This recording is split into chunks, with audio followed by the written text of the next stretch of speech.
Hello everyone, welcome to commerce spirit the CS. इस वीडियो में हम डिस्कस करने वाले हैं security analysis and portfolio management के एमसीक्यूज़ को। ये पार्ट 1 है। क्वेश्चन नंबर 1 है liquidity risk is. Liquidity risk क्या होता है? तो ये जैसे जैसे इंटरेस्ट रेट इंक्रीज होता है वैसे वैसे लिक्विडिटी रिस्क भी इंक्रीज होता है। लिक्विडिटी रिस्क को हिंदी में हम लोग बोलते हैं तरलता जोखिम। और इंटरेस्ट रेट का मतलब होता है ब्याज की दर।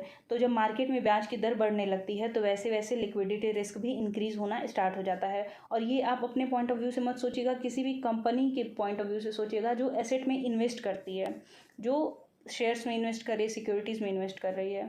तो इनके बीच में पॉजिटिव रिलेशन होता है। इंटरेस्ट रेट बढ़ा तो लिक्विडिटी रिस्क भी बढ़ेगा। क्वेश्चन नंबर 2 है bond holders usually accept interest payment each. तो ये होता है 6 मंथ में, हर 6 महीने में बॉन्ड होल्डर्स को इंटरेस्ट पेमेंट किया जाता है। क्वेश्चन नंबर 3 है passive management is also refer to as. तो इसे हम लोग बोलते हैं index fund management.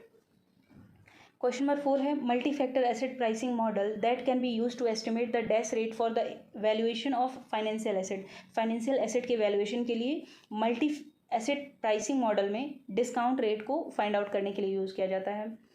Question number 5 है arbitrage pricing theory is an dash model. तो ये है एसेट प्राइसिंग, इसको शॉर्ट में एपीटी थ्योरी भी बोलते हैं। एपीटी मॉडल अगर दिया रहे तो आर्बिट्रेज प्राइसिंग थ्योरी है ये। क्वेश्चन नंबर 6 है CAMP स्टैंड, CAMP नहीं होगा, CAPM होगा। CAPM स्टैंड फॉर, तो ये है आपका capital asset pricing model.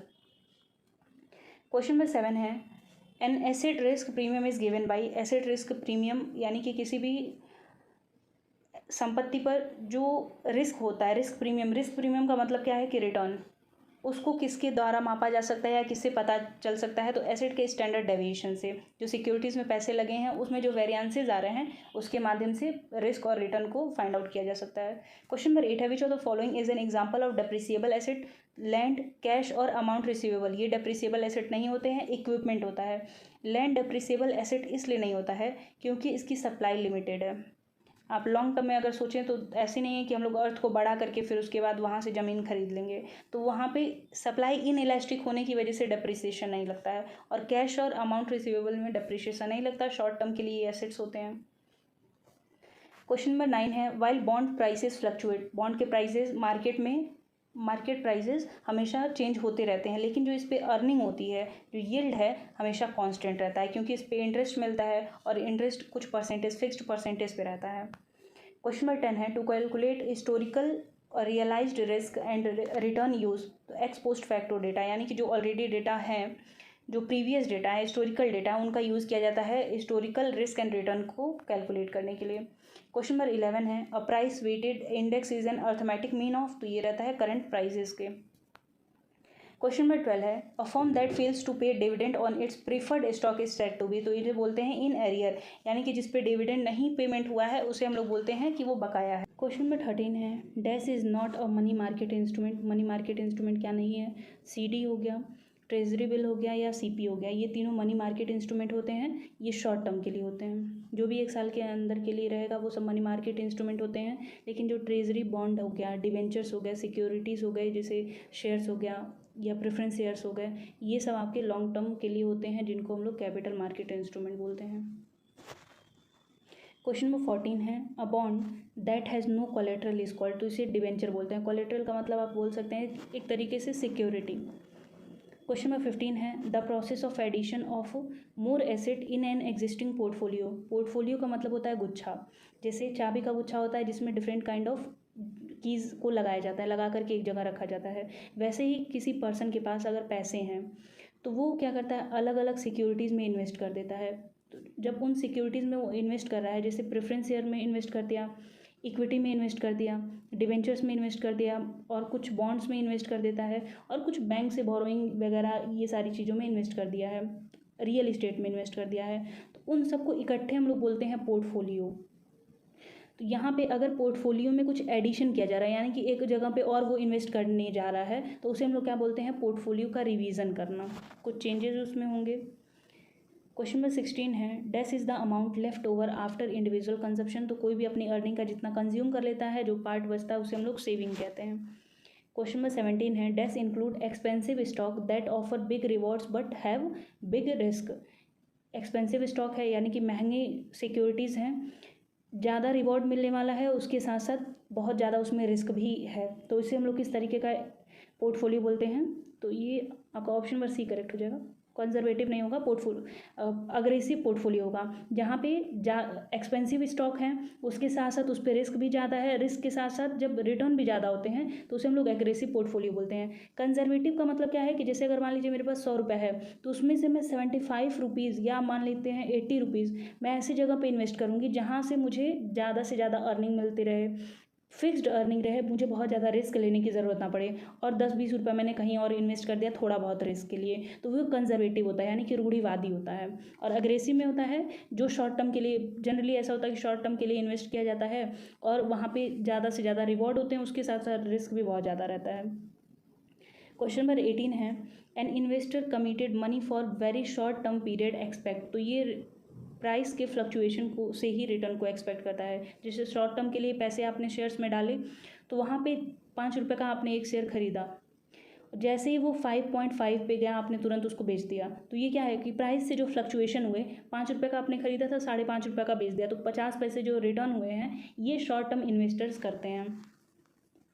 Question number 19 है, investment in precious metals are included in dash asset class, तो ये होते हैं real estate asset class.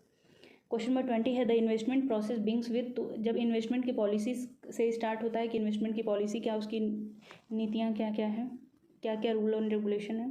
Question number 21 है, total risk include, total risk में सिस्टमेटिक और अनसिस्टमेटिक दोनों रिस्क होते हैं, तो ऑप्शन नंबर सी करेक्ट हो जाएगा। सिस्टमेटिक रिस्क का मतलब ये होता है कि जो अनकंट्रोल्ड है, जिसको हम लोग दूसरे शब्दों में बोलते हैं मार्केट रिस्क। जैसे इंटरेस्ट में चेंजेस हो गए, मार्केट के पॉलिसीज़ में चेंजेस हो गए, जहाँ पे कंट्रोल नहीं है कंपनी का, वो आपका क्या कहलाएगा, सिस्टमेटिक रिस्क कहलाएगा। और अनसिस्टमेटिक रिस्क का मतलब क्या है कि जो कंपनी कंट्रोल तो कर सकती थी लेकिन उसने किया नहीं, जिसकी वजह से रिस्क हो गया।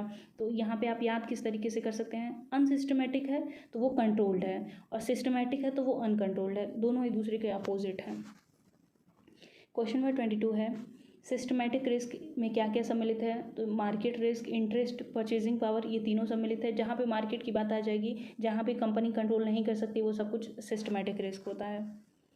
क्वेश्चन नंबर 23 है, which among the following statement are true about unsystematic risk, unsystematic risk से संबंधित क्या सही है। It is diversifiable, it is company specific, तो ऑप्शन नंबर सी करेक्ट हो जाएगा। डाइवर्सिफिएबल का मतलब क्या है कि जैसे मान लीजिए मेरे पास 100 रुपये था, उसको मैंने सिर्फ और सिर्फ इक्विटी में इन्वेस्ट कर दिया, तो रिस्क कितना अधिक है, बहुत ही ज़्यादा है।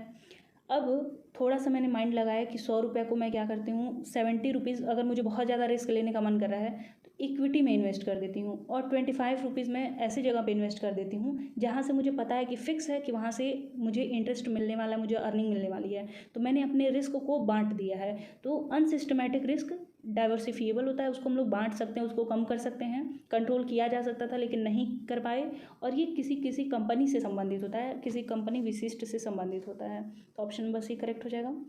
क्वेश्चन नंबर 24 है, which among the following is true about systematic risk, systematic risk से क्या संबंधित है। इट इज़ नॉट डाइवर्सिफिएबल, इसको हम लोग बांट नहीं सकते हैं, इसको कंट्रोल नहीं कर सकते हैं।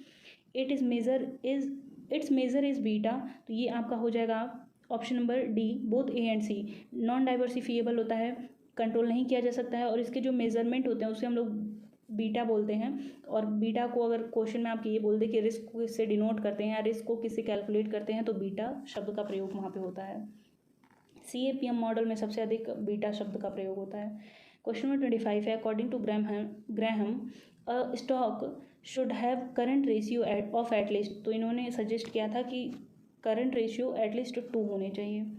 क्वेश्चन नंबर 26 है, dash is the process of combining together various investment asset to obtain optimum return with minimum risk, तो ये है पोर्टफोलियो कंस्ट्रक्शन, यानी कि पोर्टफोलियो का निर्माण करना। आपके पास जो भी एसेट हैं उसको डिफरेंट काइंड ऑफ एसेट्स में इन्वेस्ट कर देना और उनको एक साथ लेके आना, ताकि रिटर्न को ज़्यादा किया जा सके और रिस्क को कम किया जा सके। क्वेश्चन नंबर 27 है, modern portfolio theory is contribution by, तो ये दिए थे Markowitz, option number D correct हो जाएगा, हैरी मार्कोविच। क्वेश्चन नंबर 28 है, MACD स्टैंड फॉर, MACD का फुल फॉर्म क्या है, moving average convergence divergence. Question number 29 है, the concept never putting all your eggs in one basket is explained in, तो ये Markovich model में बताया गया था कि जैसे सपोज दैट कि आपने अब जितने एक्स हैं उसने, ये फ्रेज़ है बट एग्जांपल यहीं से स्टार्ट करते हैं। जैसे अगर आपने एक बास्केट में सभी अंडे रख दिए और वो जैसे ही गिरा वो सब के सब खत्म हो गए, तो वैसे ही मार्कोइज मॉडल में बताया गया है कि आपके पास जो भी एसेट हैं उसको आप डिफरेंट एसेट्स में इन्वेस्ट करिए, ताकि अगर एक जगह से रिस्क होता है तो दूसरी जगह से उसकी रिकवरी हो सके। कभी भी अपने सभी पैसे एक ही एसेट में नहीं लगाने चाहिए।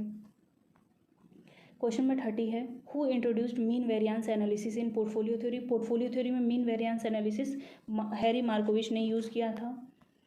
क्वेश्चन नंबर 31 है, अनसिस्टमैटिक रिस्क में arise due to the following reason. Change in interest rate, ये सिस्टमैटिक रिस्क होता है। Increase in population, systematic risk होता है। और एक्सचेंज रेट फ्लक्चुएशन, ये भी सिस्टमैटिक रिस्क होता है। लेकिन अगर किसी कंपनी के एम्प्लॉयज़ स्ट्राइक करते हैं तो वो अनसिस्टमैटिक रिस्क है और किसी कंपनी स्पेसिफिक से रिलेटेड है।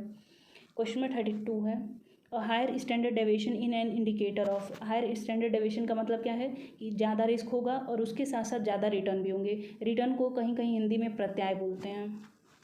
मतलब क्वेश्चन पेपर में आपके अगर प्रत्याय लिखा रहे तो ये मत सोचिएगा कि वो क्या वर्ड यूज़ हो गया है। और मैंने इसको हिंदी में इसलिए नहीं कन्वर्ट किया क्योंकि ऐसे ऐसे शब्द आ जाते फिर आपको समझ में नहीं आता। और इंग्लिश में कोशिश करेंगे तो बहुत ईजी है। वैसे सिक्योरिटीज़ एंड पोर्टफोलियो एनालिसिस दिखने में बस टफ लगता है। अगर थोड़ा सा भी आपको मार्केट में इंटरेस्ट रहेगा, चाहे शेयर्स एंड डिवेंचर्स में इंटरेस्ट है, तो ये बहुत ही ज़्यादा ईजी है। बीटा वगैरह समझना, चाहे आपको CAPM मॉडल हो गया, रिस्क को कैसे एनालाइज करते हैं, ये सब चीज़ें इसमें बहुत आसानी से हो जाती हैं। क्वेश्चन नंबर 33 है, if the returns of two securities are unrelated. अगर दो सिक्योरिटीज़ एक दूसरे से रिलेटेड ही नहीं है तो उनके बीच का जो कोवेरिएंस आएगा वो ज़ीरो आएगा। क्वेश्चन नंबर 34 है, portfolios included in the risk return space is called. तो इसे हम लोग बोलते हैं फेसिबल सेट। नेक्स्ट है question number 35, the concept efficient frontier is contribution by. तो एफिशिएंट फ्रंटायर भी किसने दिया है, हैरी मार्कोविच। नेक्स्ट है question number 36, a fully diversified portfolio contain securities which have. Fully diversified portfolio है यानी कि यहाँ पे जितने रिस्क कंपनी के तरफ से हो सकते थे जिसको वो कंट्रोल कर सकती थी उसने पूरा उसको कंट्रोल कर लिया है। अनसिस्टमेटिक रिस्क पूरा का पूरा खत्म हो गया, तो सिर्फ एक ही तरीके का रिस्क बन सकता है जो कि है सिस्टमेटिक रिस्क। मार्केट में कुछ चेंजेस होते हैं तो उसमें वो रिस्क आएगा, बाकी कंपनी की तरफ से कोई भी रिस्क उसमें नहीं रहेगा।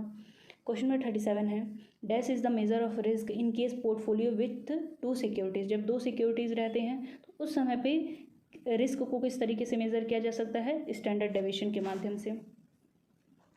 क्वेश्चन नंबर 38 है, value of beta above 1 implies. तो बीटा इज इक्वल टू 1 का मतलब क्या है कि मार्केट में 1, जनरली यही होता है कि मार्केट में 1 का रिस्क है और इसी से मल्टीप्लाई करके आगे के रिस्क को मेज़र किया जाता है। तो अगर बीटा की वैल्यू 1 से अधिक है इसका मतलब क्या हो गया, higher risk than market average. Market में जितना रिस्क होना चाहिए था उससे अधिक रिस्क है। क्वेश्चन नंबर 39 है, CML का फुल फॉर्म क्या है। ये होता है आपका कैपिटल मार्केट लाइन और एक होता है SML जिसको हम लोग बोलते हैं security market line. Question number 40 है, dash is also called characteristics line. तो इसे हम लोग, ये होता है आपका SML, सिक्योरिटी मार्केट लाइन को हम लोग कैरेक्टरिस्टिक्स लाइन भी बोलते हैं। क्वेश्चन नंबर 41 है, efficient frontier is situated at dash boundary of opportunity set. जो अपॉर्चुनिटी सेट होते हैं उसमें एफिशिएंट फ्रंटायर आपका हमेशा किस में रहता है, नॉर्थ वेस्ट में होता है। क्वेश्चन नंबर 42 है, APT was introduced by arbitrage pricing theory किसने दिया है, तो स्टीफन S रोज ने दिया है। क्वेश्चन नंबर 43 है, which pricing model provides no guidance on the determination of risk premium factor. Risk premium factor में कौन सा मॉडल कोई भी गाइड नहीं देता है, तो ये है आपका multi factor APT। Multi factor APT का फुल फॉर्म है आपका आर्बिट्रेज प्राइसिंग थ्योरी। नेक्स्ट है question number 44, dash is an example of accelerator. Accelerator का मतलब होता है कि कोई ऐसी टेक्निकल डिवाइस जो डिफरेंसेस को मेज़र करती है, जो वेरिएंसेस को मेज़र करती है। तो सिक्योरिटी में ROC हो गया, RSI हो गया, चाहे MACD हो गया, तो इन तीनों का यूज़ किया जाता है। ऑल ऑफ द अबव हो जाएगा। और इन तीनों का एक बार फुल फॉर्म आप जरूर देख लीजिएगा। इनके बारे में अगर आपको मन करे तो थोड़ा सा पढ़ सकते हैं क्योंकि किसी स्पेसिफिक को लेकर के पूछ सकता है कोई क्वेश्चन। क्वेश्चन नंबर 45 है, the APT differs from CAPM। Arbitrage pricing theory capital asset pricing model से डिफरेंट है क्योंकि APT में क्या कैलकुलेट किया जाता है, recognizes multiple systematic risk factor. जो different kind of systematic risk हैं उसमें APT क्या करता है, मल्टीपल सिस्टमेटिक रिस्क फैक्टर्स को फाइंड आउट करने में हेल्प कर देता है। CAPM उसको फेल हो जाता है उसको फाइंड आउट करने में। तो ये मेन डिफरेंसेस हैं। आई होप आपको सभी क्वेश्चन अच्छी तरीके से समझ में आ गए हो। वीडियो पसंद आए तो वीडियो को लाइक कर दीजिएगा, चैनल पर नए होंगे चैनल को सब्सक्राइब कर दीजिएगा और टेलीग्राम को ज्वाइन कर लीजिएगा। मिलते हैं नेक्स्ट वीडियो में।